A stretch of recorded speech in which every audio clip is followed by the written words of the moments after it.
Hi ಎಲ್ಲ ವಿದ್ಯಾರ್ಥಿಗಳಿಗೆ educate Karnataka ಚಾನಲ್ಗೆ ಸ್ವಾಗತ. ವಿದ್ಯಾರ್ಥಿಗಳು ಒಂದು ಪ್ರಶ್ನೆಯನ್ನ ಕೇಳ್ತಾ ಇದ್ರು. ಏನಂತ ಹೇಳಿದ್ರೆ KCET ಕೌನ್ಸಿಲಿಂಗ್ ಡಿಲೇ ಆಗ್ತಾ ಇದೆ. ಈಗ ನಮ್ಮ ಫ್ರೆಂಡ್ಸ್ ಎಲ್ಲ ಕೆಲವು ಕಾಲೇಜ್ಗಳಲ್ಲಿ ಅಡ್ಮಿಷನ್ ನ ಪಡೆದುಕೊಳ್ತಾ ಇದ್ದಾರೆ. ಈಗ ಕಾಲೇಜ್ಗಳಲ್ಲಿ ಅಡ್ಮಿಷನ್ ಸ್ಟಾರ್ಟ್ ಆಗಿದೆ, ಕೌನ್ಸಿಲಿಂಗ್ ಲೇಟ್ ಆಗ್ತಾ ಇದೆ. ಕೌನ್ಸಿಲಿಂಗ್ ಮತ್ತು ಕೂಡ ಲೇಟ್ ಆದ್ರೆ ಇಂಜಿನಿಯರಿಂಗ್ ಕಾಲೇಜ್ಗಳಲ್ಲಿ ಎಲ್ಲ ಅಡ್ಮಿಷನ್ ಆಗ್ಬಿಟ್ರೆ, ಸೀಟ್ ಫುಲ್ ಆಗಿಬಿಟ್ರೆ ನಮಗೆ ಹೇಗೆ ಅಡ್ಮಿಷನ್ ಸಿಗುತ್ತೆ? ನಾವೀಗ ಕಾಲೇಜ್ಗಳ ಹೆಸರನ್ನ ಆಪ್ಷನ್ ಎಂಟ್ರಿಲಿ ಆಡ್ ಮಾಡ್ತೀವಿ, ಬಟ್ ನಮಗೆ ಸೀಟ್ ಹೇಗೆ ಸಿಗುತ್ತೆ? ಇದು ಪ್ರಶ್ನೆನ ವಿದ್ಯಾರ್ಥಿಗಳು ಕೇಳ್ತಾ ಇದ್ರು. ಈ ಡೌಟ್ ನಿಮ್ಮಲ್ಲೂ ಇದ್ರೆ ಈ ವಿಡಿಯೋನ ಪೂರ್ತಿಯಾಗಿ ನೋಡಿ, ಸರಿನಾ?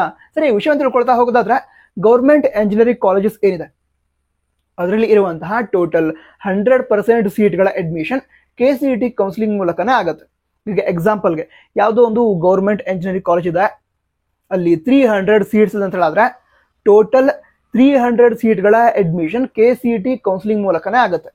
ಕೌನ್ಸಿಲಿಂಗ್ ಸ್ಟಾರ್ಟ್ ಆದ್ಮೇಲೆ ಕೌನ್ಸಿಲಿಂಗ್ ಅಲ್ಲಿ ಪಾರ್ಟಿಸಿಪೇಟ್ ಮಾಡಿ ವಿದ್ಯಾರ್ಥಿಗಳು ಅಡ್ಮಿಷನ್ ನ ಪಡೆದುಕೊಳ್ಬೇಕು, ಸರಿನಾ? ಈಗ ಅಡ್ಮಿಷನ್ ಗೌರ್ಮೆಂಟ್ ಎಂಜಿನಿಯರಿಂಗ್ ಕಾಲೇಜ್ಗಳಲ್ಲಿ ಪಡೆದುಕೊಳ್ಳೋದಕ್ಕಾಗಲ್ಲ.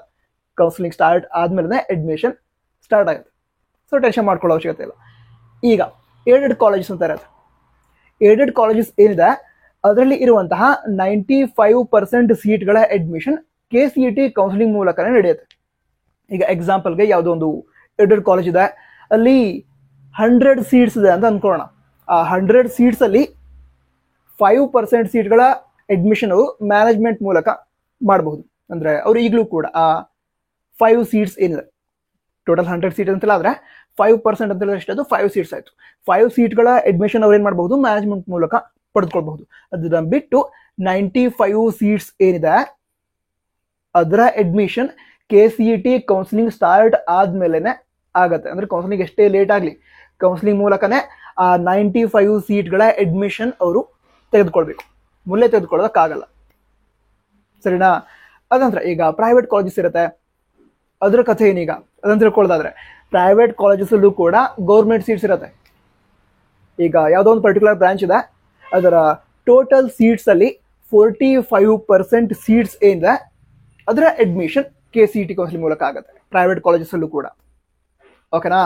ಅಂದ್ರೆ ಎಕ್ಸಾಂಪಲ್ಗೆ ಒಂದು ಟಾಪ್ ಎಂಜಿನಿಯರಿಂಗ್ ಕಾಲೇಜ್ ಇದೆ ಅಂತ ಅನ್ಕೋಣ.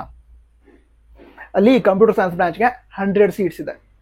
100 ಸೀಟ್ಸ್ ಅಲ್ಲಿ ಅವರು 55 ಸೀಟ್ಗಳ ಅಡ್ಮಿಷನ್ ಏನಿದೆ ಅದನ್ನ ಕಾಮೆಡ್ ಮೂಲಕನೋ ಅಥವಾ ಮ್ಯಾನೇಜ್ಮೆಂಟ್ ಸೀಟ್ ಆಗೋ ವಿದ್ಯಾರ್ಥಿಗಳಿಗೆ ನೀಡಬಹುದು. ಬಟ್ ಆ 45% ಸೀಟ್ಸ್ ಏನಿದೆ, ಈಗ ಕಂಪ್ಯೂಟರ್ ಸೈನ್ಸ್ ಬ್ರಾಂಚ್ಗೆ 100 ಸೀಟ್ಸ್ ಅಂತ ಕನ್ಸಿಡರ್ ಮಾಡಿದ್ವಿ ಎಕ್ಸಾಂಪಲ್ಗೆ.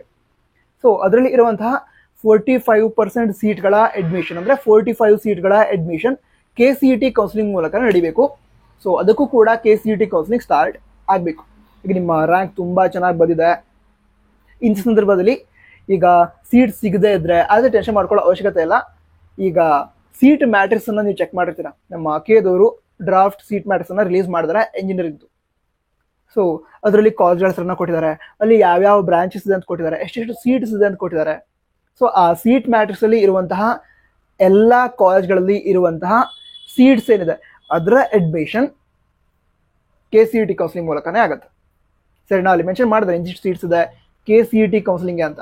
ಸೊ ಆ ಎಲ್ಲಾ ಸೀಟ್ಗಳ ಅಡ್ಮಿಷನ್ ಏನಿದೆ KCET ಕೌನ್ಸಿಲಿಂಗ್ ಮೂಲಕನೇ ಆಗುತ್ತೆ. ಕೌನ್ಸಿಲಿಂಗ್ ಎಷ್ಟೇ ಲೇಟ್ ಆದ್ರೂ ಕೂಡ ನೀವು ಟೆನ್ಷನ್ ಮಾಡ್ಕೊಳ್ಳೋ ಅವಶ್ಯಕತೆ ಇಲ್ಲ, ಅಡ್ಮಿಷನ್ ಸಿಗುತ್ತೆ. ನಿಮ್ಮ ರ್ಯಾಂಕ್ಗೆ ಅನುಗುಣವಾಗಿ ನಿಮಗೆ ಸೀಟ್ ಸಿಗುತ್ತೆ. ಬೇರೆ ಡೌಟ್ಸ್ ಇದ್ರೆ ಕಮೆಂಟ್ ಬಾಕ್ಸ್ ತಿಳಿಸಿ. ವಿಡಿಯೋಸ್ ಆಗಿದ್ರೆ ಲೈಕ್ ಮಾಡಿ, ಫ್ರೆಂಡ್ಸ್ಗೆ ಶೇರ್ ಕೂಡ ಮಾಡಿ. All the best. ಜೈ ಹಿಂದ್, ವಂದೇ ಮಾತರಂ.